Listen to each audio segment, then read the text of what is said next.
लोक जनशक्ति पार्टी में वर्चस्व की लड़ाई के लिए चाचा भतीजे के बीच जंग जारी है। ये लड़ाई दिल्ली से पटना तक लड़ी जा रही है। पशुपति कुमार पारस दिल्ली से पटना पहुंच गए हैं और अब उनका अगला निशाना राष्ट्रीय अध्यक्ष का पद है। लेकिन चिराग हाथ से निकल चुकी बाजी को वापस पाने के लिए हर संभव कोशिश कर रहे हैं। जिस वक्त पशुपति कुमार पारस पटना जाने की तैयारी कर रहे थे, दिल्ली में सियासी घमासान मचा था। पारस के घर के बाहर युवा एलजेपी के कार्यकर्ता चिराग के पक्ष में और पारस के खिलाफ नारेबाजी करते दिखे।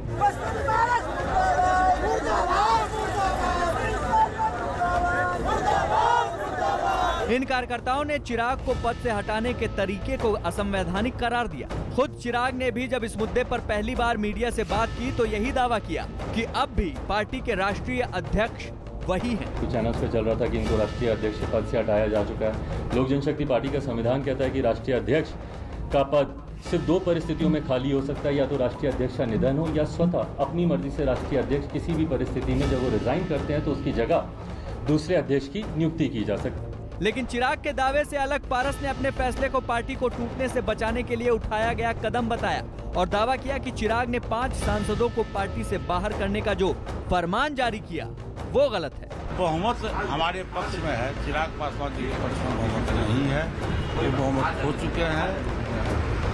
इसलिए पार्टी जो है वो अब चिराग पासवान के अंदर में नहीं है। वो जो कल पार्टी से हम लोगों को 5 सदस्य को निकाल दिए हैं वो गैर संवैधानिक है। दिल्ली में पारस के घर के बाहर कुछ देर प्रदर्शन होता रहा और जब प्रदर्शनकारियों ने जगह बदली तो वो चिराग पासवान के घर के बाहर पहुंचकर उनके समर्थन में नारेबाजी करने लगे। चिराग पासवान के घर के बाहर जमा युवा एलजेपी के कार्यकर्ताओं को कुछ ही देर में दिल्ली प्रदेश युवा एलजेपी के कार्यकर्ताओं का साथ मिला और नारेबाजी पहले से ज्यादा तेज हो गई।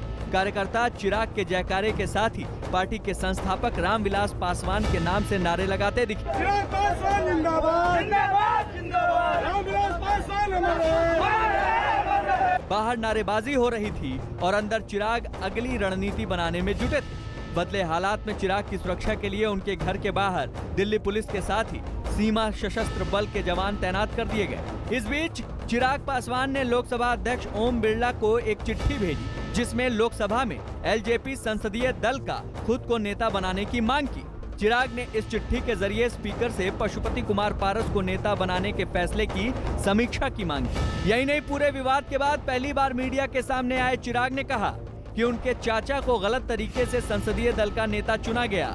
अगर पारस बोलते तो वो उन्हें ये पद दे देते। पार्लियामेंट में संसदीय दल का नेता बनना, भाई अगर आप मुझे कहते तो मैं खुशी खुशी में आपको बनाता। संवैधानिक तरीके से ये प्रक्रिया गलत है। पार्टी में पार्टी का leader of the house parliament में या विधानसभा में या विधान परिषद में कौन होगा, इस बात का निर्णय सिर्फ और सिर्फ पार्लियामेंट्री बोर्ड ले सकता है। And in absence of parliamentary board ये पूरी की पूरी power resides in the hand of the national president. राष्ट्रीय अध्यक्ष के पास ये पूरी पावर है इस बात को चुनने की। कौन आपका leader of the house parliament में होगा, लोक जनशक्ति पार्टी का संविधान इस बात की इजाजत सिर्फ राष्ट्रीय अध्यक्ष या संसदीय बोर्ड के पास है।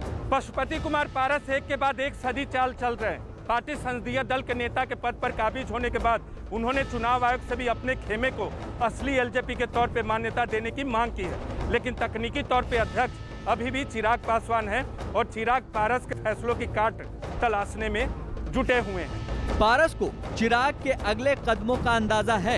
यही वजह है कि उनकी नजर अब पार्टी के राष्ट्रीय अध्यक्ष के पद पर है। एक दिन पहले पटना में पार्टी दफ्तर के बाहर उनके नाम की जो तख्ती दिखी थी उससे उनकी रणनीति का खुलासा हो गया था। उसी रणनीति को अंजाम देने के लिए पारस पटना पहुंचते उससे पहले ही पार्टी दफ्तर पर गाजे बाजे का इंतजाम हो चुका था।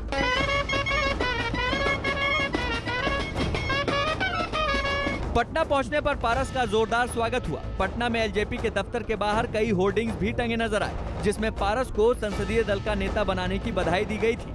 दिल्ली में सियासी जंग का शंखनाद करने के बाद पटना पहुंचे पारस ने एक दिन के बाद यानी गुरुवार को एलजेपी की राष्ट्रीय कार्य समिति की बैठक बुलाई है।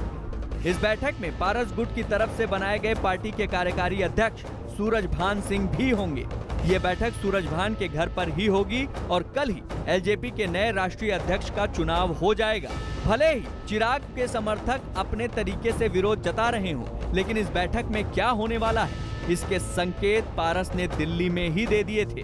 हारा हुआ जुआरी जो होता है ना, वो जिसे हम लोग चुनाव लड़ते हैं ना, तो चुनाव में जो उम्मीदवार हार गया, कतार बूथ कैप्चरिंग हो गया, बक्सा लेके भाग गया, काउंटिंग एजेंट बेईमानी कर लिया, चुनाव आयोग को फैक्स करो, रिकाउंटिंग कराओ, तो वही चीज कल हुआ है। वो हारा हुआ जुआरी का ये लक्षण है। एक तरफ चाचा पारस के तेवर हैं तो दूसरी तरफ भतीजे चिराग की सफाई। चिराग अपने चाचा के फैसलों को गलत ठहरा रहे हैं, लेकिन उनकी भाषा अभी भी सहमित है। चिराग को अपनी खोई हुई ताकत वापस पाने के लिए कानूनी दांव पेच के साथ साथ सियासी जंग भी जीतना होगा, लेकिन एलजेपी पर किसका कब्जा होगा, इसके लिए अभी और इंतजार करना होगा।